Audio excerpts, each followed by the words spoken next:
committee to order. First item on the agenda is roll call. Member Keynes? Present. Member White? Present. Member Pappas? Present. Member Cormier? Here. Member Wigan? Here. We have a quorum. Okay, thank you. Is there a motion to approve the minutes of May 22nd? Second. Motion and a second. Any conversation, discussion, changes? Seeing none, all those in favor? Opposed? Motion passes. Public comment. Is there anyone from the public wishing to address the governance committee? Seeing none. I'll pause for public comment. General business. Under governance, the governance committee general business, I asked to have policy EEA come up. We've got to get to the right agenda on my and the reason for that is that's the busing policy. And as we are about to open up a school that is requiring bus pickup and drop off instead of walking, I thought it was necessary, and we've talked about including it, that we have an exemption for the Salmon Falls School for walkers. So somewhere in this policy, we need to make an exemption. We could add a number 11 at the end, or we can add an asterisk in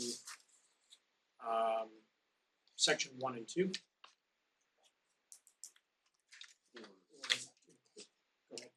Would it be more appropriate under section 3 where it addresses walkers and bus riders and then just add an asterisk in Salmon Falls? Yep. Section 3 is grades 6 through 12. Oh. Section 1 and 2 are K through 5.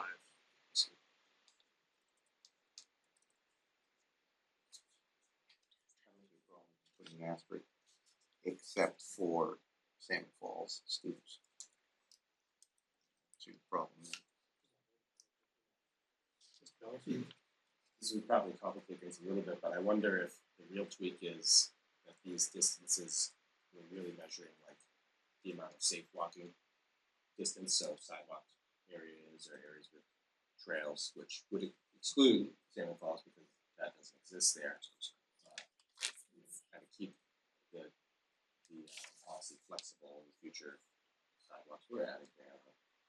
Maybe schools like Chamberlain where the sidewalk only goes up one direction. So that doesn't have to be one bus. What do we want to do as a committee? At the I'm not opposed to Nick's suggestion, either. It does leave it more general, so it could impact other schools as well, should it need to. I noticed the language for walkers right now says that students may be required. So I wonder about if it might be most relevant at this point, and it's just a suggestion, to add something specific to Salmon Falls for the time being, given that that's a very specific situation where no student would be required to speak it, just for clarity's sake, but it's just an idea. So what would probably be appropriate is a motion to add under walkers in section 1 and 2, Salmon Falls School is to be excluded from this requirement. Does that language work for everybody? Maybe put until further notice or something like that, where 2 years down the road they build a sidewalk or whatever. I think we'd have to revisit it until further evaluation or something. I see what you're saying, but we can always change. The Down future the school road. boards can always change the policy too. My only concern with that as well is the public could misinterpret that as to us saying we are going to look at having Salmon Falls students walk, which is not our intent right now. So I think to make it just very clear, Salmon Falls School is exempt from this, I think would be more cut and dry, and then, as you said, the future boards could always revisit should they need to. So should the language be Salmon Falls students are exempt from these requirements? under walkers on section 1 and 2. Anyone wanna make that a motion? You make, oh, I'm sorry, I thought you were making the motion. I'll make the motion to have added under sections 1 and 2 under walkers that Salmon Falls School is exempt from this policy. Second. From this part of the policy, because there's more below that Correct, from this, behaviors and. yeah, from this part of the policy. We can certainly work Yeah, on the wording and wordsmith bring that. something, yeah. Wordsmith yeah. that. You know the intent. Okay, is there a second? Yeah. Okay. Any discussion? Could we clarify that the motion is that to add some language to clarify for Salmon Falls families that there will not be a requirement that they walk. That we'll work on the language on that. That works perfectly. Did you get that, Sharon? Thank you. All right, all those in favor? Aye. Opposed? Motion passes. That was it under that one. We had a revision under transfer of staff.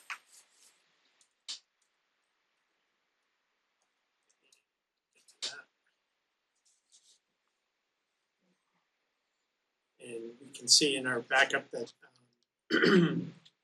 there's an additional line added, superintendent will make the school board aware of transfer of certified instructional personnel.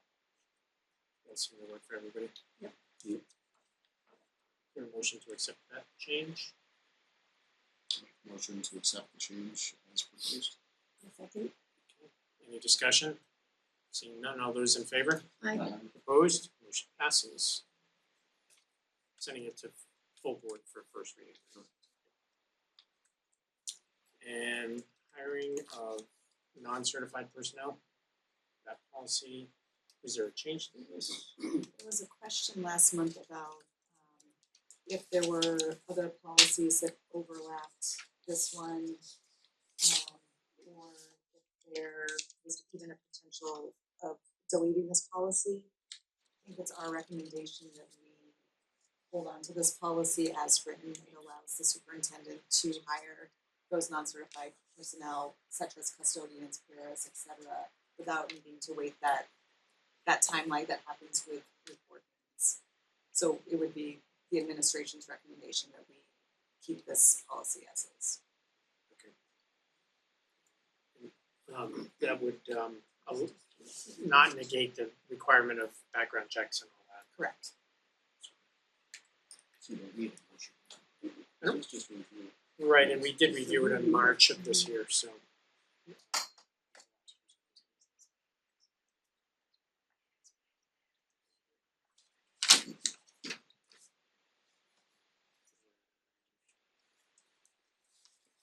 You have the GBEC.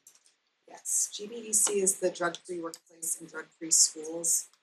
I'm bringing this new policy for addition and recommending that we delete our current GBEC policy. This is one thing that when we were recently monitored, it came to our attention that we just have an outdated policy. So this is a required policy, and I'm just looking to update it so that we're in compliance. So we'll need a motion to send this to the full board for first reading. I make the motion to send GBEC to full board for first reading. Second. Any discussion? May wanna just take a look at the old one, compare it, if you have any additional questions, be prepared to bring them up at our next meeting. Seeing no other questions or comments, all those in favor? Aye. Opposed, motion passes. Need to delete the old one, or would it We just be, can't delete that though until we get the other one, right?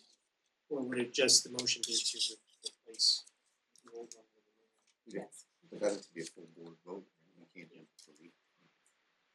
So we need to make the send it to the So, I guess what we should be doing is replacing GBEC, the current GBEC with the new GBEC. And once that's approved for second reading and adoption by the full board, then it becomes a full board. You're just replacing one with the other. Kind of like an update. Further action would be needed on that. So I just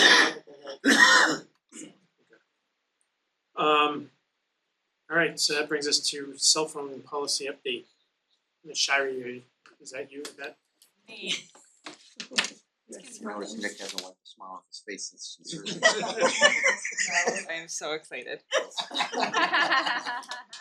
All right, so a lot to update since we last spoke. And I'll start kind of with where we were going and then something more recently that happened. So we did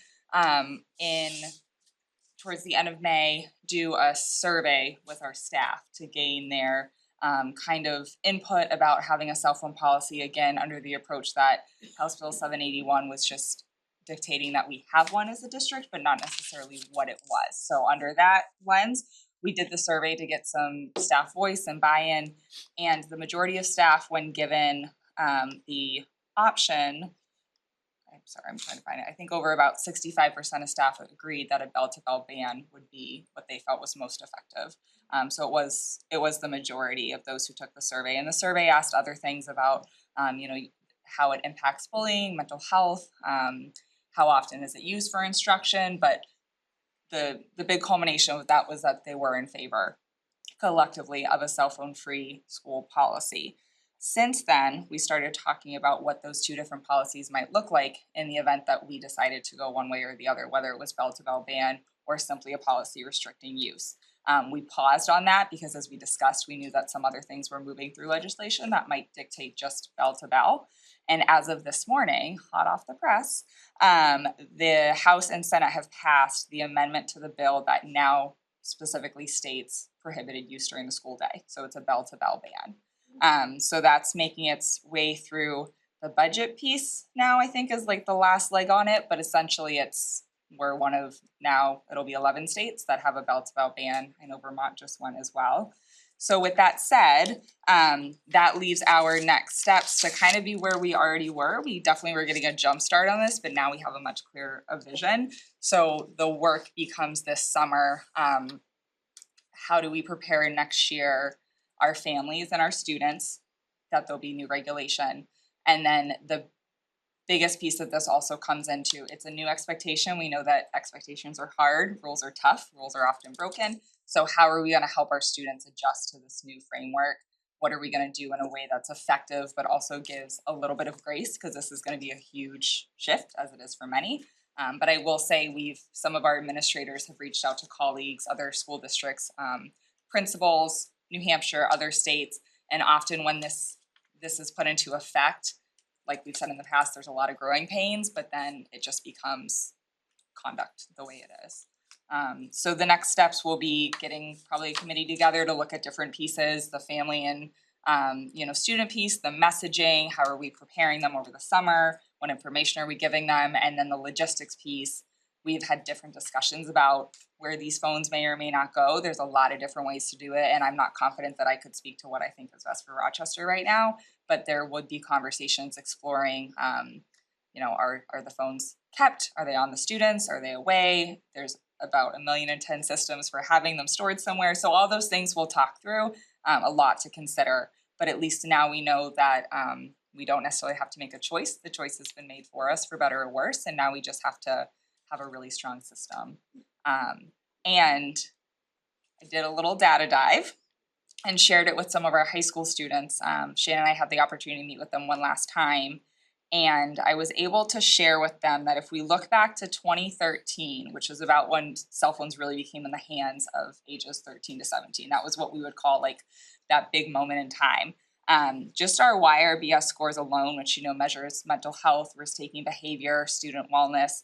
The question that asked students who, if they had ever felt sad or hopeless any day for 2 or more weeks in a row, that they had stopped doing usual activities. So it's gauging under the classification of depression and suicide.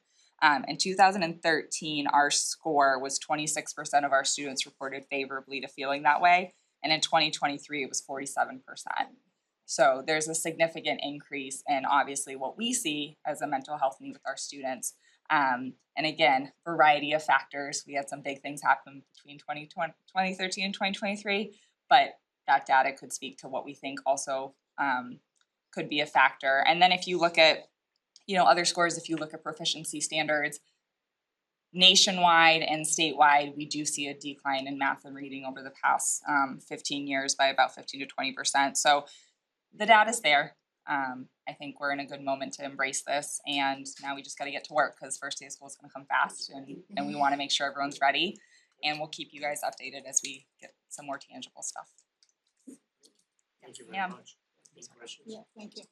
What's your implementation policy? I mean, where are these gonna be during the day? So that's what we need to figure out. We need to decide how they're stored or if they're stored. I didn't worry about it yet. Yeah, it's now that we know it's coming, but it's gonna be a logistical problem to solve. There's a lot of different ways to do it. I don't know what the best one is for us yet. Across the country that will give you, and some are good and some are bad. Yep, and there's a something to sell or to buy for every problem too, so we can look at how we do this in a way that's also cost effective too. Policy is no good if you can't implement. Absolutely. So excuse my ignorance on this, No, but not at do all. we have any idea, has the governor already spoken out on this, does she plan on signing this? bill? Yes. She does, fantastic, thank you. It's attached to, I think, what's called I'd have to look it up, but essentially, yes, she's in favor, they made statements, it's now going through the final piece so that they can close out the session, but. Any other questions? Actually, just one statement. I know some of the parents in the community, their concern is in emergency situations, they want their kids to have these phones. So I want to kind of put their minds at ease a little bit that in those emergency situations, students aren't necessarily going to be restricted from having access to their phones in an emergency. And there are other ways to be able to reach out, whether it's through the school or whatever it may be. If it is an emergency, we're not looking to prevent students from being able to contact family.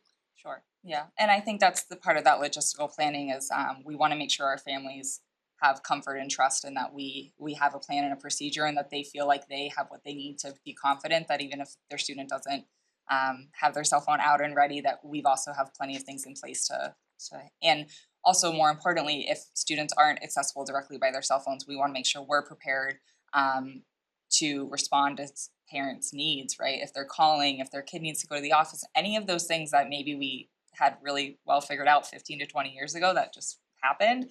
We want to make sure to getting back to making sure the community and families know that we've got them, we promise, and we'll do everything we can to make sure.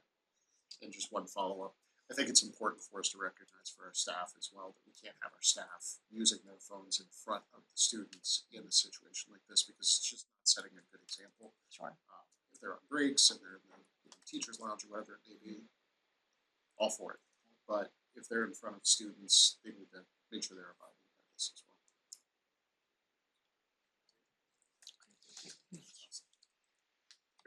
well. I have another that I just wanted to read, and it might be a little on the lengthy side, but bear with me.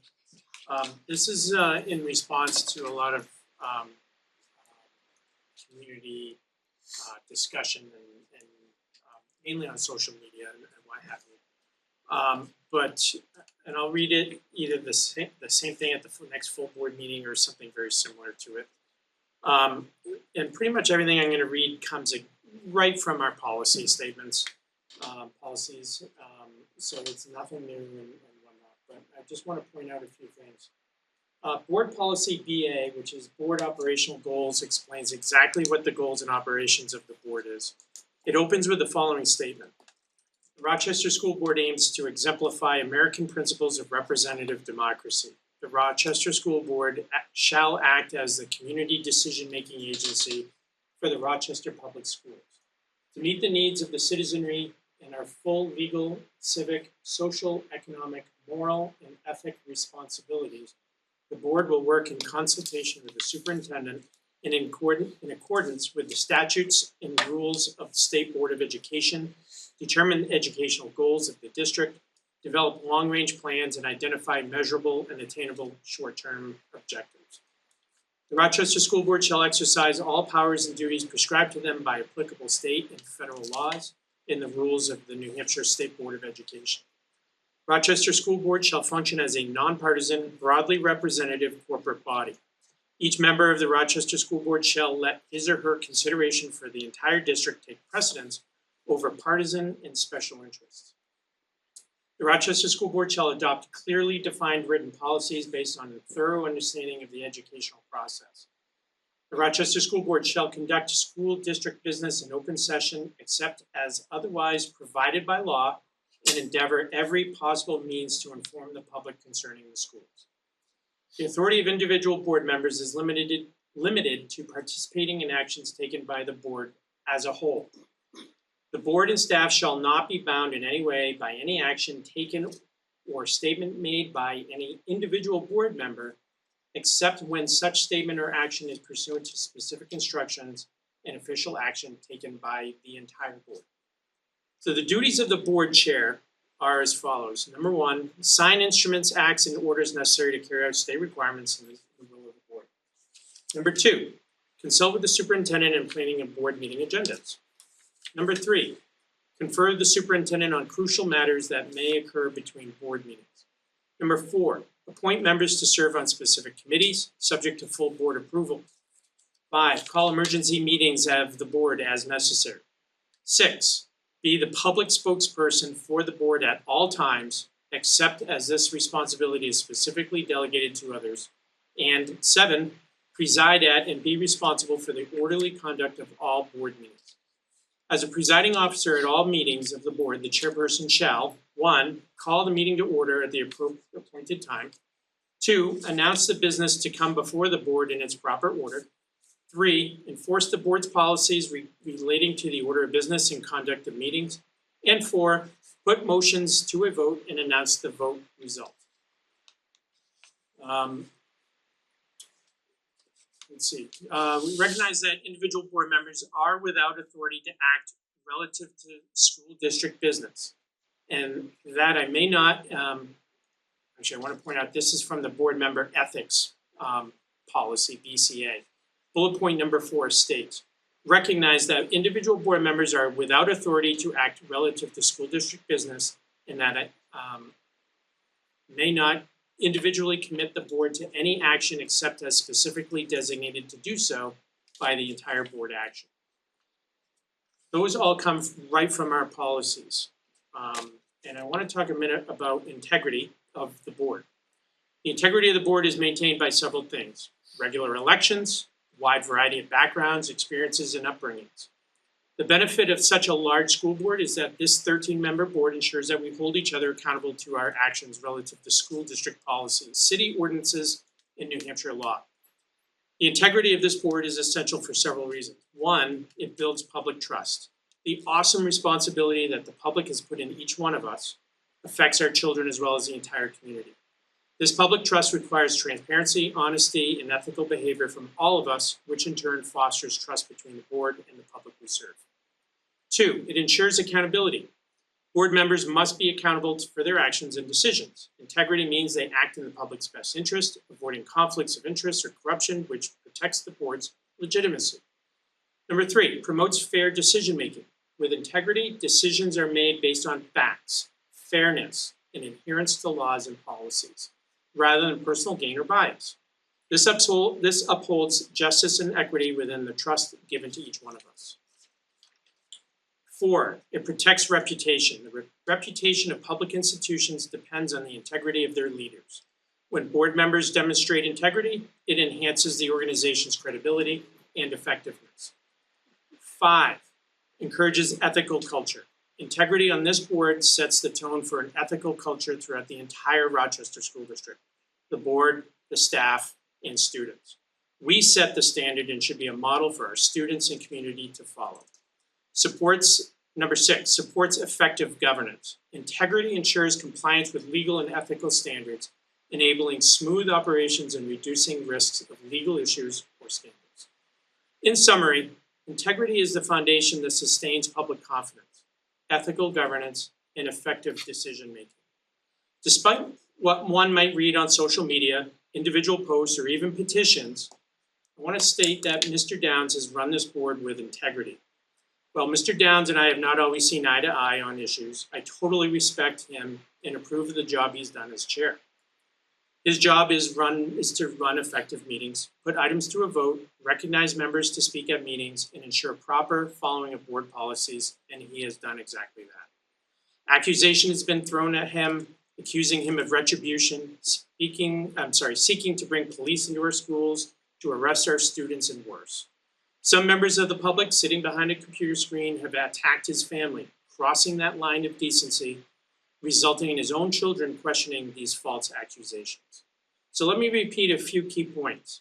The authority of individual board members is limited to participating in actions taken by the board as a whole. No action has ever been taken by Mr. Downs as an individual. Every action taken by this board has been at the direction of the 13-member body of the full board, not one individual, not a committee, not a faction of the board, not the chair of this board, but the entire board. Accusations of Mr. Downs acting on his own are unfounded, unfair, and untrue. In my 12 years on this board, the policy statement that resonates with me the most is the policy on school board member ethics. And it ends with the following line. Remember always that my first and greatest concern must be the educational welfare of the students attending public schools. I think about this statement every meeting, every vote, every event that I attend in our schools, and given the immense responsibility each of us have in this position, I know this to be true about our chair, Mr. Downs. Thank you.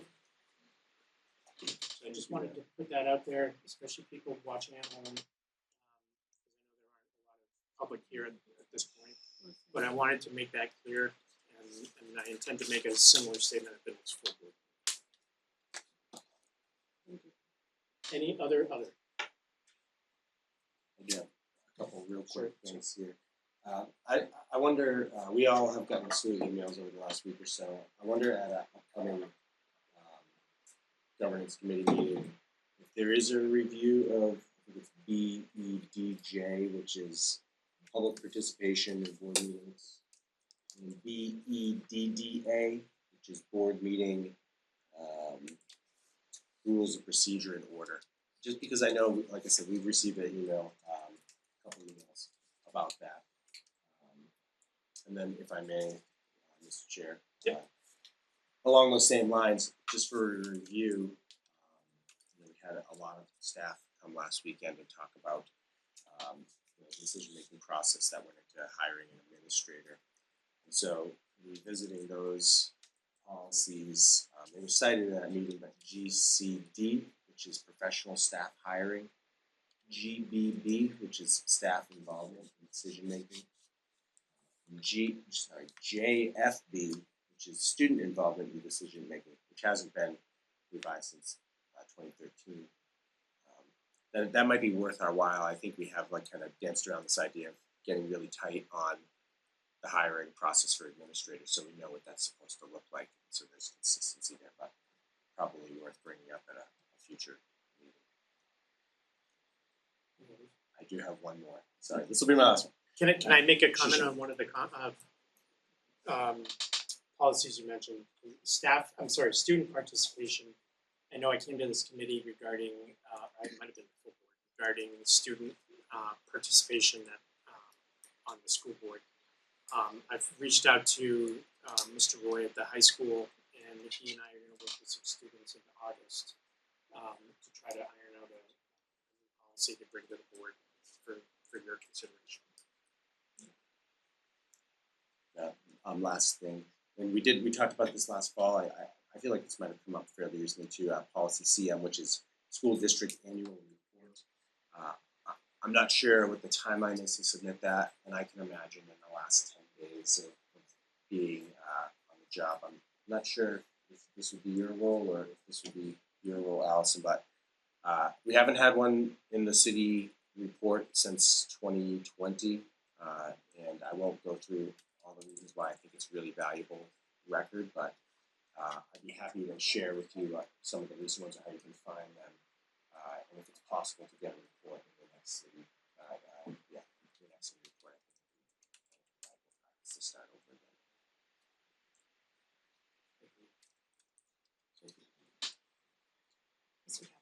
just to clarify, is the committee looking to add those policies that Mr. Bellows recommended to the next agenda, or? Would you all like to bring those up? I mean, it makes sense. Yep. And go ahead. Ms. Yeah, Gaines. I'm just curious, did Dover students and Somersworth students participate in our curriculum today? Did they?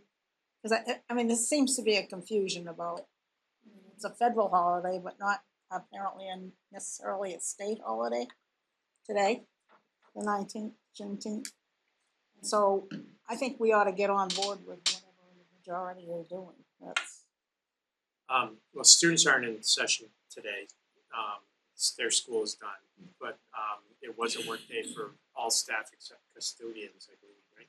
Custodians have it in their contract that today's a holiday for them. I just think we ought to get on board with what the rest of the world is doing. Every place I went today was closed. So I think we ought to get on board with that. I don't, and I also think we need to review some of our policies in terms of state decisions that have come out of the Supreme Court, because I think there was a lot of confusion last Thursday night about the gentleman wanting to speak. And as I understand it, the Supreme Court has ruled that you don't have to give an address, and you could be from California and still be allowed to speak. So we just need to review that and find out what's right. We can do that. One last thing is, in the past, we should have brought this up in TLSS, is we typically don't have a July meeting. Do we want to schedule a July meeting? Wait till August? I value the board's input as well, but I think with Jared coming on board, it may be good to have that meeting, just so we can all kind of get on the same page and move things forward, as per his input in that meeting as well. But again, we'll probably the majority input. Certainly, yeah, no, I mean, certainly from my standpoint, the more information I can get before school starts is better. So, Alright, let's Might plan on not be meeting. here, depending on the date, and traveling, but Let's plan on meeting then. There's just certainly a lot of policies we can look at, so. Alright, seeing nothing else, is there any other public wishing to speak? We'll open up public comment again. Seeing none. Cell phones, I wanna make sure it's said publicly, that bell-to-bell ban does not oversee anything that has to do with medical disability or language access. I just don't think we said it in this moment in this conversation today, so I wanna make sure that's I appreciate you adding that, because I think that's the concern that parents have, so. and it's a valid one, so nothing circumvents that, just make sure. Thanks, Jeff. Thank you. Alright, is there a motion to adjourn? Second. Okay, there's a motion and a second. All those in favor? I Opposed? Thank you very much. We'll see you in July.